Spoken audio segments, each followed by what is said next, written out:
Now, I can't say who told me, but someone told me you're a fan of Fallout games, and I've got just the place for you. It's called SugarBomb.com, the only place on the internet, the only place in the universe, by Bethesda fans, for Bethesda fans. It's like America, if America was run by people who love video games and actually give a shit. In the description below, we'll have a link to the forums discussing this topic.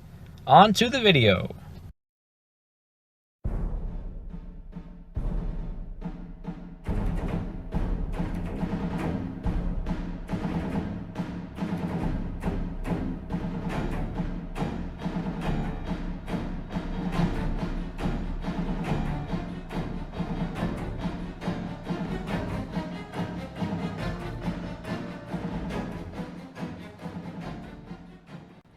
Recently, SugarBomb dove into the digital heart of unexplained madness and drew from it a recurring theme that Fallout 4 lacked the details and depth that most classic Fallout fans crave, in the same way that a jet addict would do some pretty unspeakable things for a huff of lore-consistent shit. The obvious sequel to our last video, following that spot-on metaphor, is one on Fallout New Vegas' minor villains. Here, we will try to repress our fanboyism and bring you an objective look at who you are likely to have on the bloody end of a bullet's voyage into a bad dude's head skull.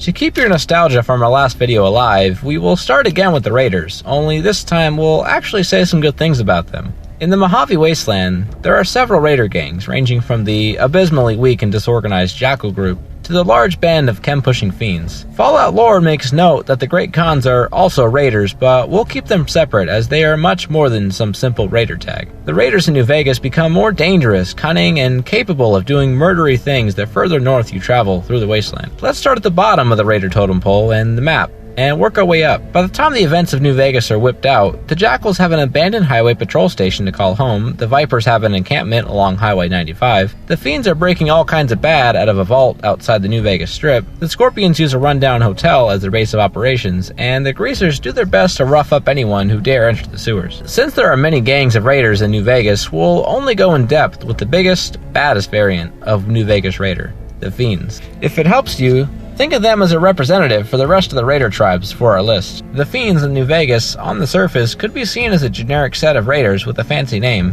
With a good attention to detail, you can notice that the chance for a basic interaction with them is there. Their rage-on-sight mentality is explicit in its explanation that it's due to drugs. There's no need to guess and speculate. Plus, they also serve a narrative and world-building purpose. As we mentioned earlier, they mostly reside in a vault near Camp McCarran, which creates tension between them, the NCR, and caravans. This opens up a quest from the NCR to assassinate the shit out of their leaders, making the inevitable destruction of their faces more purposeful. In addition, when given the quest by the Brotherhood of Steel to get electronic parts to fix their air filtration system inside the bunker, you are handed the daunting task of getting a component from the Fiend's vault. You can do what every other game has trained you to do, which is kill every single one of them until you get to the one that has a unique name, or you have the option to use your charismatic skills to stride right in and take what you need, guising yourself as a drug supplier. You see, the Fiends of New Vegas are tied into several other factions and quest lines, and that's what we here at SugarBomb like to call context. Wait, let me spell that out for you one more time. C-O-N-T-E-X-T.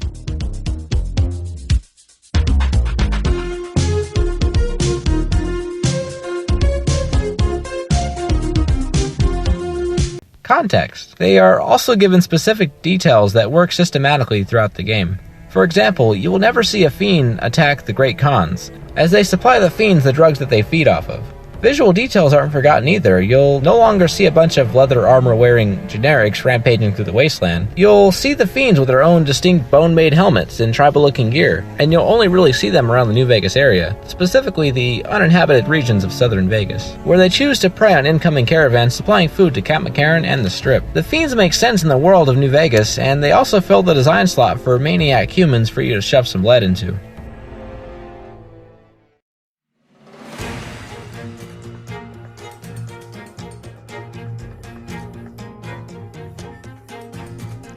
The Powder Gangers are the first group of minor villains that you'll encounter in New Vegas, and it turns out they spawned out of stupidity.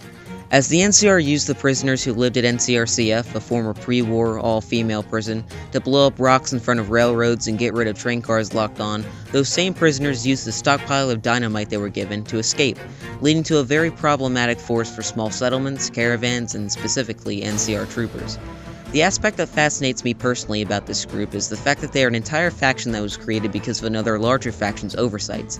If it seems that they're a group of renegades looking to trash the ultimate powers that have risen in the wasteland, it's because they are.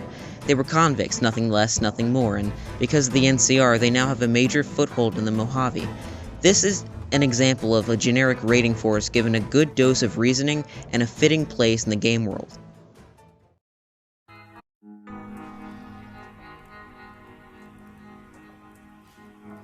Next up, the Bright Brotherhood. While not villains in the way that they will launch into a frenzy of bloodshed and hysterical screaming at the slightest provocation, but they score high on my Cultists are Villains 2 chart. They may mean well, and are interesting to interact with, but I don't negotiate with the prospect that cults aren't bad, or at the very least, fucking bonkers. There are a couple ways to get the nuclear ball rolling with them. You can either be a chump and let someone tell you to investigate the rep contest site, or be an exploring man and stumble upon it yourself. Aside from the Nightkin, feral ghouls, and pants-shitting involved with those two, the facility also contains the Bright Brotherhood, but not for long, that is, if you decide to help them. The Bright Brotherhood are a group of ghouls who realize that the wasteland has little care for them, but hold the belief that the only way to escape it is to fix centuries-old rockets and take to the skies. They're kind of like the way anti-Trump people want to move to Canada. They feel like they're being threatened, so their only option is not to be reasonable, but to go away forever. Their leader, Jason Bright, is a Jim Jones-level purveyor of cultist bullshit who convinced his followers to buy into his promise of a new world that's only accessible by doing something more dangerous than accepting those unspeakable things we talked about at the beginning of the episode from a particularly irritated Deathclaw. The group doesn't harm you in any physical way, at least not directly. They'll send you to fight a Nightkin and deal with nuclear material, but they won't throw a punch first. But cultists are villains, so next.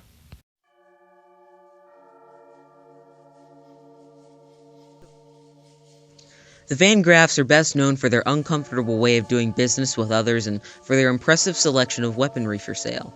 Headed by Gloria Vangraff, who is introduced by the first thing they're best known for. They're not the bad guys in the same way that raiders are. Their evil nature is more subdued and nuanced than that. They make their fortune and maintain their strength that was once said to be capable of taking on the NCR by trading gold and energy weapons, but playing fair is something they aren't fond of doing. For example, Cassidy Caravans, the pride of poetically named Rose of Sharing Cassidy, was attacked under mysterious circumstances. Upon closer investigation, you find that the smoldering wreckage wasn't made that way by some drug-induced raider raidering around, but by someone with access to some weaponry of the highest wasteland tech. Someone like the Vangraffs. That isn't speculation either. Siding with Cass during the quest, Heartaches by the Number, leads to finding evidence that the Vangraffs were the culprits behind several destroyed caravans, not to mention their routine malice towards the NCR for their rules and regulations. What a bunch of assholes, right? Right. Plus, they're sort of culty, so they're all-around villains in my extremely specific scale of villainy.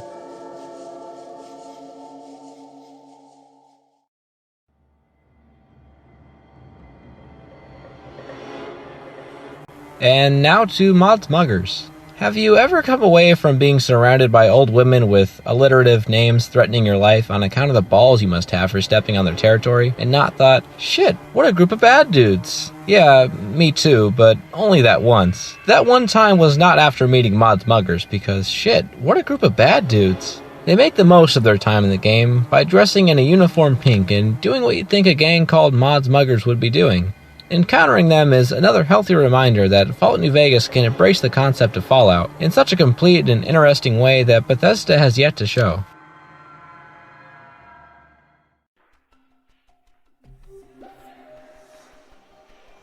The great cons of New Vegas show that not every post-apocalyptic society has to be an uprising empire in the world.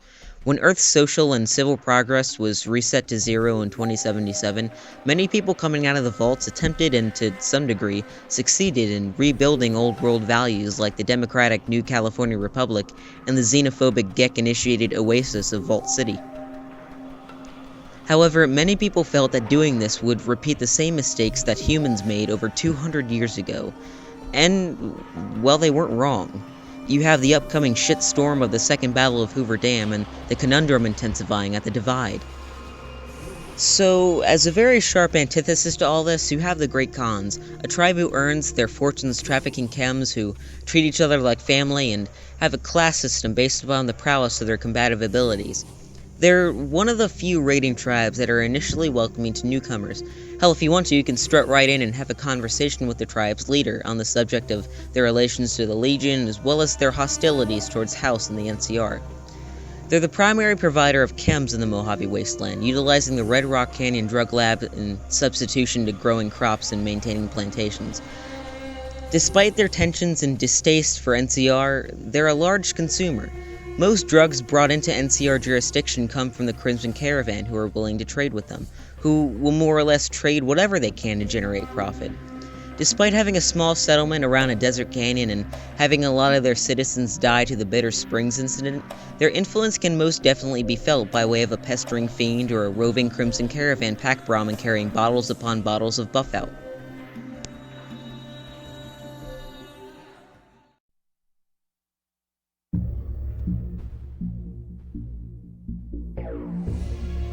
Helping the Enclave Remnants in New Vegas is one of the most defining moments in the game, especially if you've played Fallout 2 in particular. The quest starts with Arcade Gannon, a pretty dull follower when you first meet him, but it turns out he's the son of an Enclave veteran. The Enclave, as Gannon explains to you, was a group that terrorized people, hurt people, and razed entire communities, and from playing Fallout 2, he isn't wrong at all. But despite all the bad things the Enclave did to the Wasteland and its people, there were a lot of good and honorable people in the Enclave as well. Gannon asked for your help in rounding up a few veterans who wandered off after the Enclave's oil tanker was destroyed by the Chosen One. Each of these few veterans have a story to tell, and Gannon always has something to say about them. When you finally set up the reunion, you work together with them to coordinate a final attack at the Second Battle of Hoover Dam, using one of their last vertibirds stationed at the hidden base. When the battle comes, the Remnant's vertibird drops off the 4 soldiers, you ride to victory, and they disappear almost as quickly as they came. The Enclave Remnants are perfectly used to convey the large amount of time that passed between Fallout 2 and New Vegas, and shows how far the Wasteland has actually come. The final line of the Remnants' ending slide explains this perfectly. Legends of their power spread throughout the Southwest, a reminder of why people once feared the sight of vertibirds in the sky.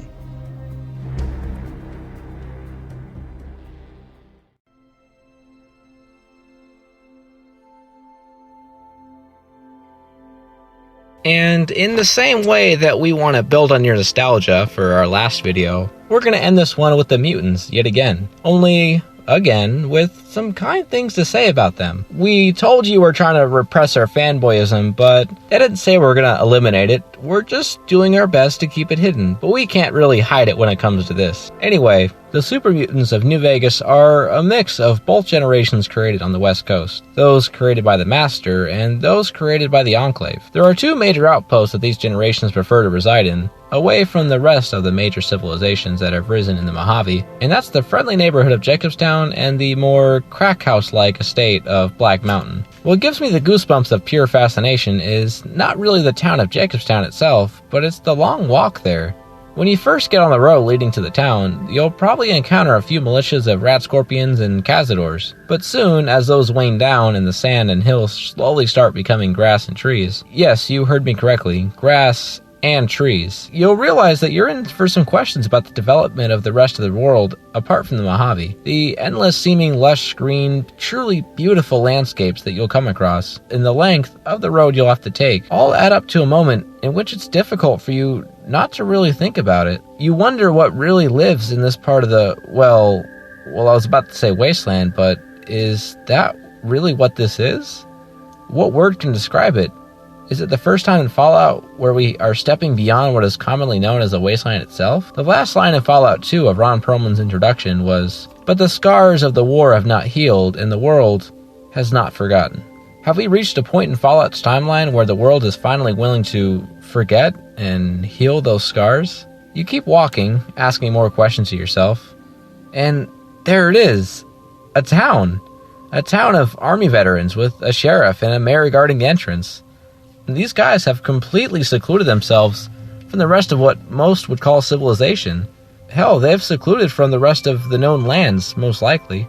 Except, these aren't just any old army veterans from the NCR. No, I'm talking about the Super Mutant Army itself. You'll know from the last video that we had a bit of a bone to pick from the way Bethesda treated their Super Mutants. And for me, I think the way Obsidian wrote them here was nothing short of what I expected. For the second time in the series, you meet Marcus. This time, he'll tell you more about the Master's army, and more specifically, his time with the Chosen One, and his or her quest to save his or her dying village. Also, if you played Fallout 2 and have had a discussion with Marcus, you can probably guess that the town was named after Marcus's human friend, Jacob. Heading farther into the town and its local problems, there seems to be a problem with the Nightkin and their use of stealth boys. I was expecting the old RPG cliche of taking sides in some kind of town-wide civil war, but no. A sense of a real fraternity sorority is given to you, as the entire town is attempting to help in the problem. You even get a companion suffering the schizophrenic effects, and you get to experience firsthand the difficulty of living with it, and the total confusion that goes along with it. I never thought that sitting in my chair playing Xbox could give a person so much insight into living with a mental disorder. It was an amazing experience for me. The game gives you a reason for all the hostile mutants who finally fell so deep into their insanity, rather than a bunch of total brute force idiots. Jacobstown, for me, answered the question on how a real situation of the destruction of humanity could repair itself. Jacobstown suggests that giving man some time to seclude himself from everything, to take time to heal and think, can be the real solution to any of their problems. And then we come to Black Mountain, the home to the second-generation mutants caused by the Enclave. Is a bit more disappointing for me, but at least it makes sense as a source of the more generic mutants. The second-gen mutants was explained as a much, much dumber string of the brutes that spawned from the FEV. After the destruction of the Enclave, no one really wanted to take them in, and that includes Jacobstown. So they decided to settle in Black Mountain under the leadership of Tabitha. While most of these mutants are a less intelligent variant, there is still order, and a very loose form of justice, ensured by Tabitha. However, mutant execution is a thing that happens. While I personally find the state of Utopia as a whole to be less interesting than Jacobstown, it gives a nice insight into the fate of the second-generation mutants, as well as some of the schizophrenic Nightkin that never found their way into Jacobstown. Giving closure to all the groups of mutants that appeared in Fallout 1 and 2 was one of the most painstaking things that any developer could have done with the franchise. While Bethesda is a bit more willing to make the Super Mutants just another bullet waypoint, Obsidian gave care into making sure that the mutants made sense in their setting and time frame. After the Unity ideas sunk into the nuclear reaction-induced explosion at the Children's Cathedral, humanity and the world have had a lot of time to heal, and it's now time for societies to arise, for new civilizations to build over top the old, and that it has. The NCR has been the most influential, pushing and annexing territory as they go. New Vegas is the shining light that burns hope into people's hearts, and the Legion wants to ensure peace under complete totalitarian control. The mutants aren't relevant or even really a problem anymore. As the mutants find a place to live out the rest of eternity, the world goes on without them, as the world always does to anything that once threatened it. And that gave them time to simply think. And I think that's one of the greatest lessons Fallout ever taught me. Time can heal all wounds, and that the world will always forgive, even though everyone else has turned their backs onto you. Thank you for watching.